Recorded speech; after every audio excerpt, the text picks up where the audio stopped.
Welcome everyone, it is round 18 of the 2025 Championship and we head to Singapore, another street circuit back to back, and arguably the most toughest street circuit on the calendar, because this is the one which the drivers just always fear in relation to just their genuine health. Of course, they stay on European time because it is an evening race, a nighttime race. It looks beautiful under the lights, but yes, in relation to jet lag and of course the amount of water weight that they actually shed throughout a race duration itself, this is one of the few races where we have seen the 2-hour time limit actually be utilized in F1. It's very rare that we do see that, but we have seen that on occasion quite often here at Singapore.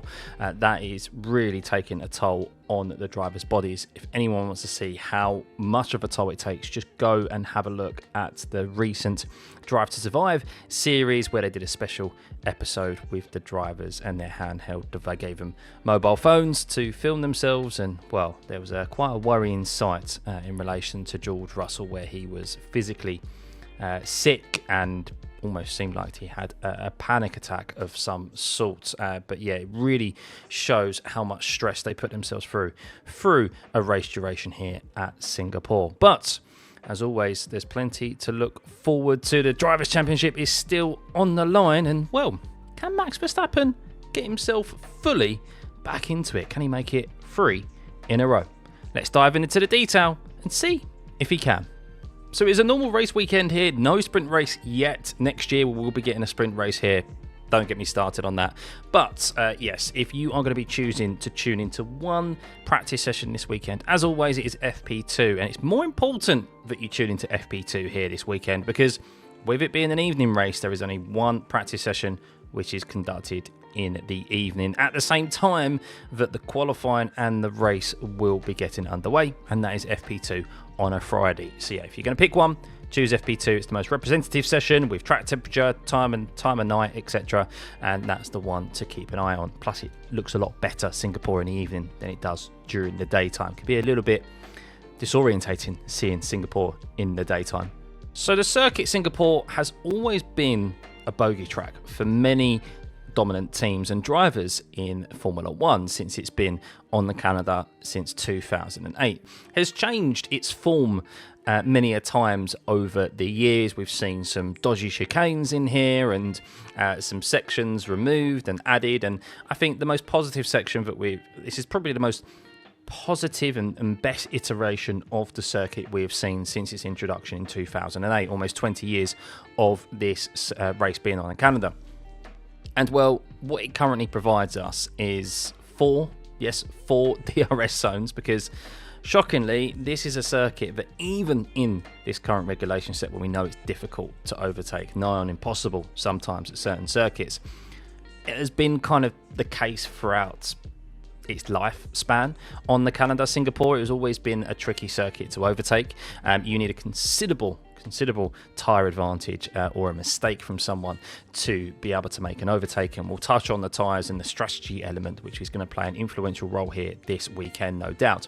But to try and aid in overtaking, we do have 4 DRS zones. Yes, 4 DRS zones on the street circuit, as you can see there, indicated by the green stretches on the outside of the circuit there. 3 DRS detection zones. And well, the first of those is the primary overtaking sector and section, which is through the turn 5 corner into turn 7. That's where we see the majority of the overtakes. It's arguably, other than the now sector 3, the longest stretch of full throttle where the drivers are applying throughout this track. Then we head to the second DRS detection zone, which actually counts for 2 DRS sections from turn 13 to turn 14. And then last year was the addition, due to some roadworks actually, and it seems to have been maintained, is from turn 14 to turn 16 we have a second DRS zone. So that allows at least another opportunity, but don't really see.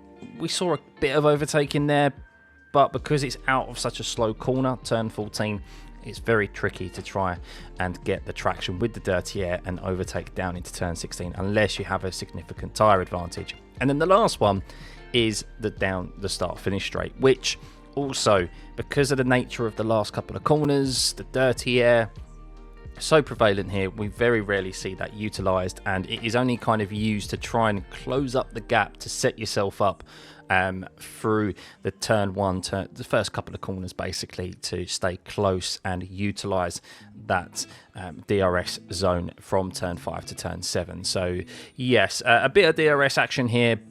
How influential will it be here this weekend? I'm going to say not very. Personally, to be honest with you, even with this being a very high downforce dependent circuit, it's just because we've seen so often this season how these cars are so difficult to overtake and how much of a significant advantage you need on the tyres to be able to overtake. And the stretches here, the straights just aren't long enough really to be utilised. I think we'll see some overtakes, but don't expect many. Singapore is a bit like Baku, where really, for it to be a very interesting race, we need some carnage. We need some drivers ending up in the wall or some collisions, because that is the only way really Singapore is a banger. If it's just green flag from lights out to checkered flag, it very rarely provides, personally, in my opinion, and from the many years that I've been watching it, as beautiful it is to watch these cars and any F1 car go around this circuit. We want to see wheel-to-wheel action, don't we? Now, on to the all-important strategy, setup, tyre talk for this weekend at Singapore. This is number 5 on the Pirelli graphic in relation to downforce requirement, and that is going to be key here this weekend. Now, you can see there that we have the C3, C4 and C5. That is consistent with what we've always really seen here, the softest range of tyres here at Singapore. Not the softest this year, of course, with the C6 in use, but C3, C4, C5. And unfortunately, for many of you who'll be hoping for an element of strategy, well, I've already said we need carnage for it to be an interesting race, and the reason for that is because it is always a boring one-stop.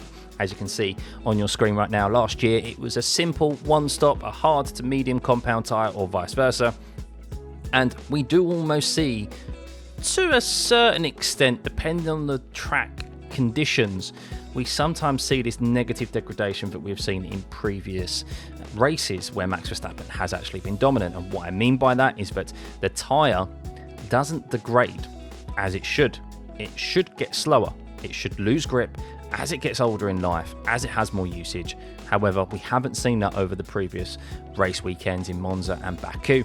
That has fallen into the strength of the Red Bull because its main weakness is its tyre management. And well, that means that drivers are able to go quicker and quicker and quicker on the same set of tyres, which is why we see drivers take one set of tyres almost a full race distance, which doesn't provide us, as race fans, for very interesting viewing. Now, here at Singapore, we have seen that in the past. However, Singapore can get very hot. We've seen that humidity can be very high, and I expect it's going to be the same again here this weekend, and we'll have a look at the weather in a moment.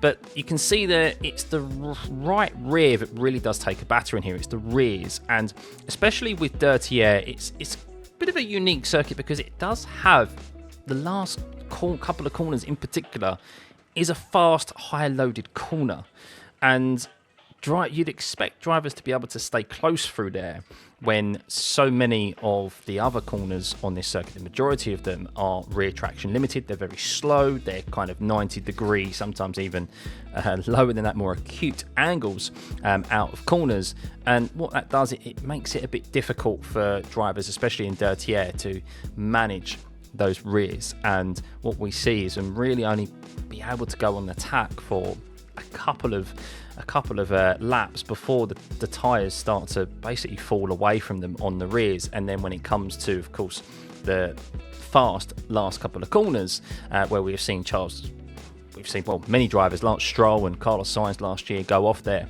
If those tyres aren't up to temperature, those fronts in particular, as you can see on this graphic here, where it's pretty much difficult to try and get temperature in them, you can go off and have a very dramatic crash, as we've seen in previous seasons.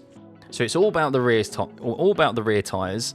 It's all about the temperature, the track temperatures, and the air temperature as well, how that plays into how these tyres are going to manage here this weekend. And that could be a detriment to Max Verstappen here this weekend. That's the key factor for Max, is can he look after those rears, and well, also how will his performance be relative to the McLarens, who the strongest tracks they've had and the strongest performance they've had this year have been at circuits where the most downforce has been required. And well, if you look at last season in particular, well, Lando Norris finished over 20 seconds ahead of Max Verstappen, even having some wobbles throughout and some near trips to the barrier. So completely dominant last year.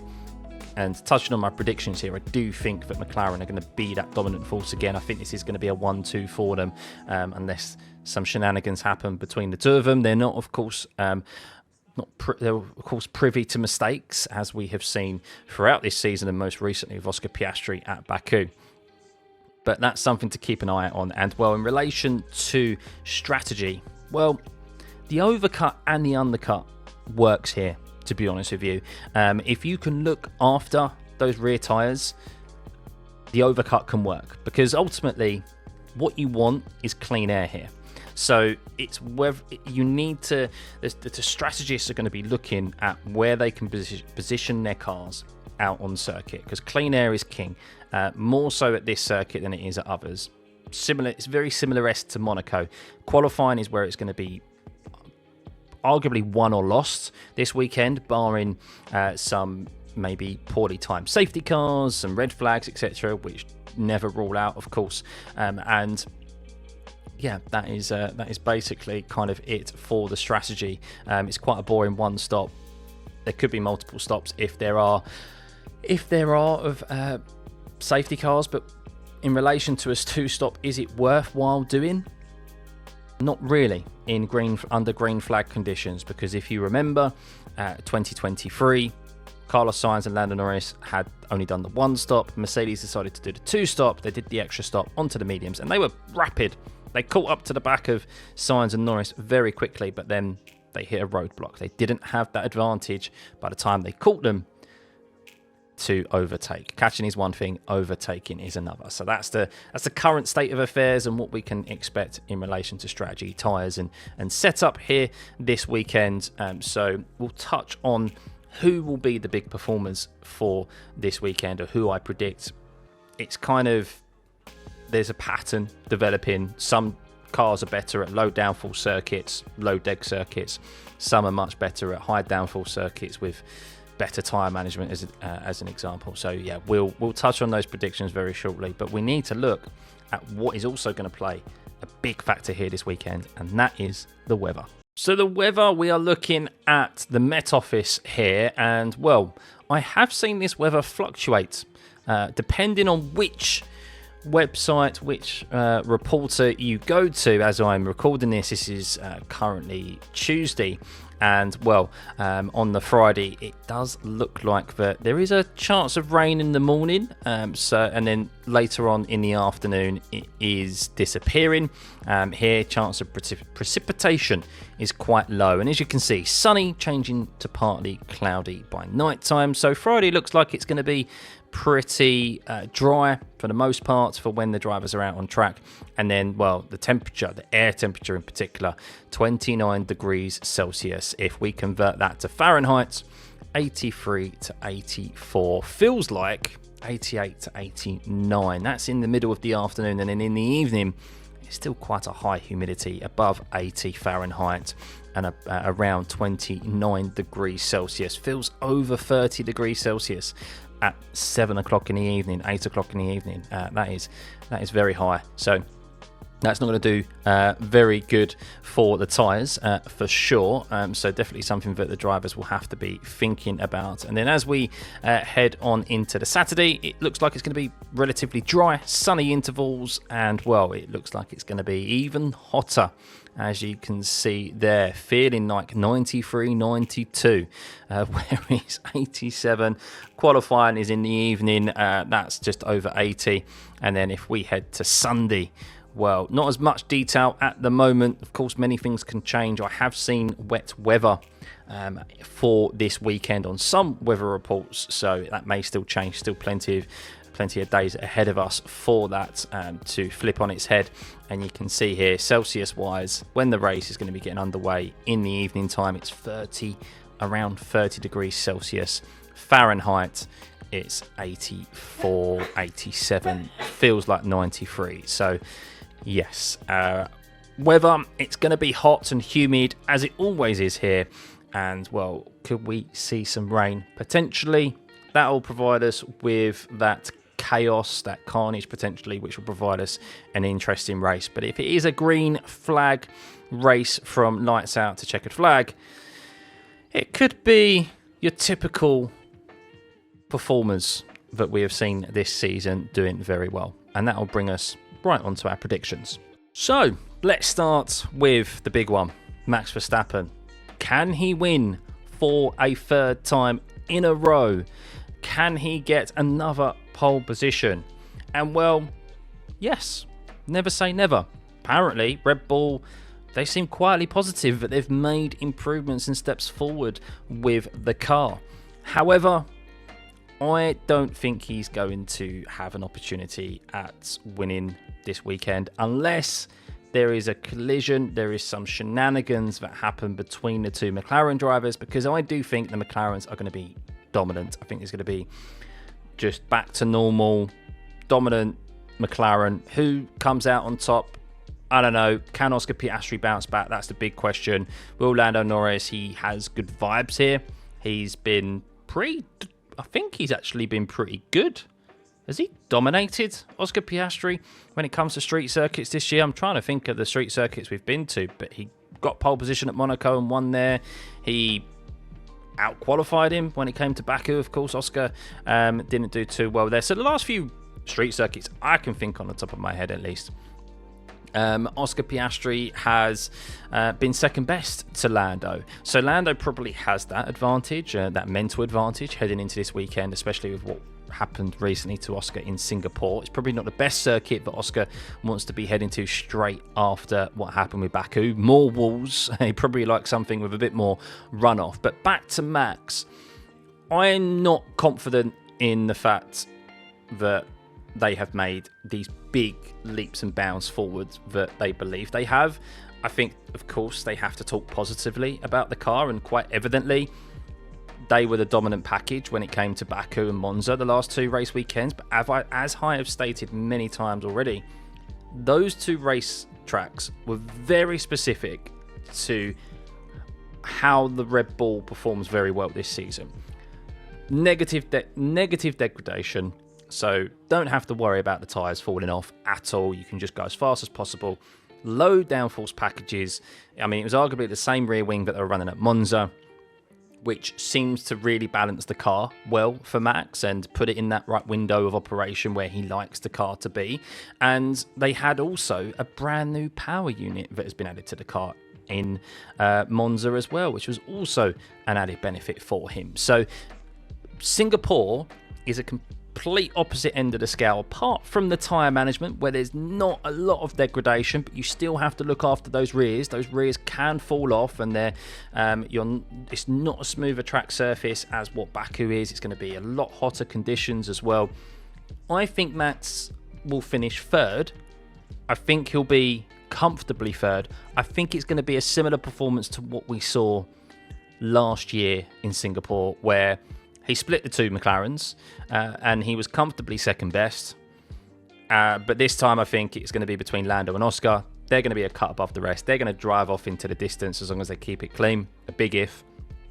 And I think Max will, with, yes, the run of form that he's on and the way that he's driving and how he feels confident in the car, I think it will be comfortably ahead of the Mercedes and the Ferrari, because I don't see the Mercedes and the Ferraris doing that well. Now, the only thing that could possibly happen, I think, from either Mercedes or Ferrari is that Charles in particular may do well here, and Lewis as well. Never ruled out Lewis, of course, but I think Charles in particular, because I've mentioned the ride height already. Singapore is not a smooth surface. It's not like Monza, where it was newly relayed. It's not like Baku, where for the most part it was quite a smooth street circuit. it's going to be bumpy. We've seen it many a time. You have the great shots of the sparks flying up from the underside of the car. That means that teams have to raise their ride height. And in the current set of regulations that we're in with the ground effect era, every time that you have to raise the ride height, you lose performance. And that's why I think this circuit in particular has been a bit of an outlier when it comes to being a bogey track for the dominant teams, because they have to make setup alterations specifically for this circuit that doesn't suit their package. And McLaren, we know, just have arguably the most all-round dominant package. Yes, the last 2 race weekends, their weakness is low downforce circuits where they can't use the advantage of them being better when it comes to their tyre management. When that's nullified, negated, they're not the best, of course, as we have seen them struggle in relation to particularly Max and even the Mercedes as well. The Mercedes seems to like that sort of setup, as we saw them do well in Canada and last week as well at Baku. I still wish that we saw a safety car so George and Max could go at it, because I was watching their lap times and George wasn't far off at all. There wasn't a lot to separate them. That would have been really spicy for us, but of course not Max Verstappen fans, because you wanted to see him win. But yeah, I think unless there's something that happens up front, I don't think Max is going to win this one. He could be, for the best of the rest, I think. Charles could maybe spoil the party a little bit. As I said, we know that their weakness at the moment is the fact that they have to run their ride height maybe a lot higher than the other teams. They have to sacrifice performance in that regard because of worries of disqualification. Well, if they're already running at a higher ride height already, if everyone has to kind of come and match them to that ride height, we could see a level out of performance in and see the Ferraris be brought closer to the front. However, I think the McLarens don't have any worry whatsoever. It's more so being brought closer to Max than it is the McLarens. So yeah, we're going from one end of the scale to the other. That's why I think Max personally will struggle in relation to the McLarens, and I think he'll round off the podium positions. Charles will be close. I don't see this being a strong track for Mercedes. Kimi Antonelli, yes, great performance at Baku, but Singapore is a very different street circuit. It's a different requirement, of course, in relation to stress on the body as well. We saw, as I mentioned already earlier on, we saw the stress and the issues that George had post-race. So Kimi Antonelli needs to be a duty of care there for him and make sure that he's definitely ready for it. Another team that is going to be strong here is Aston Martin. Remember, Hungary, they've done very well. They've always done well at circuits that have downforce.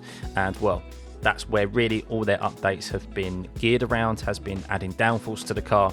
Did well in Hungary. I think they're going to do well here as well. And where Baku and Monza was like what the Red Bull and the Mercedes seems to like, which is no downforce, yeah, it's the opposite for Aston Martin, where those were the weakest tracks for them.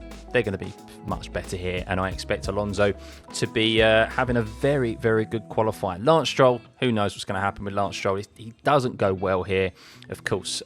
He had that big crash in qualifying that time out of the last corner. We've actually had big crashes in the last corner a couple of times in qualifying, and tyre prep is going to be very interesting, and qualifying, as we know, is so important in this current era of F1, and well, it's going to be super important. The tyre prep is going to be super important here this weekend, and we could see maybe another session like Baku, where we see multiple interruptions for drivers going off just because of how peaky those Pirellis are. It's the primary reason why Carlos Sainz went off last year is that those tyres just weren't up to temperature. Charles Leclerc also didn't have his tyres up to temperature and went from looking like he could qualify on the front row to qualifying in ninth, and we know how important track position is here at Singapore. If you start out, you can only really maybe gain 2 places if you're lucky in relation to the start and strategy, although others have made big gains at the start here at Singapore in previous years. So something to keep an eye on. Now, how will Yuki fare? I think, unfortunately for him, I think Baku is more so a rare performance from him, where the car just seemed to be in the right window. If you remember, Sergio Perez was similar as well. Baku was, everyone thought there'd be a resurgence of Sergio Perez because Baku seemed to just that car just seemed to operate in a decent window. And I think that's going to be the case for Yuki. I think he's going to struggle here this weekend again. And I think 8-point scoring position for him will be very, very good. I think you're going to see the likes of the 2 RB drivers, Lawson and Hadjar, kick on again and push for the points as they have been consistently this season. Lawson on a great run of form as well. Highest position for him in his career last time out at Baku in P5. And the rest of the teams, you never really know. You never really know what sort of car Haas is going to turn up, what Kick Sauber is going to turn up, and Alpine, I don't know. Who knows what's going to happen with Alpine. I will say that actually Colapinto, you Franco fans, he has been pushing, not Valtteri Bottas, he's been pushing Pierre Gasly recently a little bit, and actually been better in him when it comes to qualifying. So keep an eye on Colapinto here. He had a good performance, if you remember, last season in the Williams. One that really impressed Sergio Perez, and he was unlucky to not finish in the points. So, yeah, I think he'll be coming into this weekend quite confident as well. So keep an eye out on Franco. He could be a sneaky performer here this weekend. Someone who hasn't been, of course, on everyone's radar. But then again, he's going to be hampered by the car that he's driving, the only car on the grid yet to score a single point. Williams, will they fare well here? I think they will. I think they'll be fighting Aston Martin. I think Williams now, it's quite evident that, yes, they still perform very well on the low downforce circuits, especially when tyre management isn't a thing. Of course, they have big issues with their tyre preparation when it comes to qualifying. And I think Alex Albon is on a great run of form. Of course, didn't go well for him in Baku, and it's a what if for him with Carlos Sainz and him finishing on the podium in P2. I think they could be double points as well. I think it's going to be an interesting battle between Williams and Aston Martin, but as always, it depends if they can get those tyres in the right window when it comes to qualifying, because, yeah, it really wouldn't surprise me if they struggled in qualifying and Sainz ends up out in Q1. And just purely because, not because they haven't got the car, but purely because they struggle with that element, which is so important in F1 these days. So yeah, those are my predictions to an extent, and I hope you have taken them in. You can let me know if you disagree vehemently down in the comments below. So yeah, can Max do it? Of course he can. Of course he can, but I think he needs some help from the McLarens. I don't think he's going to do it on outright performance like we've seen at the last 2 race weekends. This is a very, very different circuit, and yeah, I think the McLaren's going to be dominant. But if it is just those 2 fighting and they're close out on track, we know what can happen. So yeah, I hope you guys enjoyed. I'll see you for the watch-alongs this weekend. I will not be around, unfortunately, on the Saturday for FP3 or qualifying, as it is my daughter's first birthday, so I'm sure you can appreciate that is my priority this weekend. But I will be around for the practices on Friday and, of course, the race on Sunday. So we'll see you then. Thanks, guys. See you then. Bye.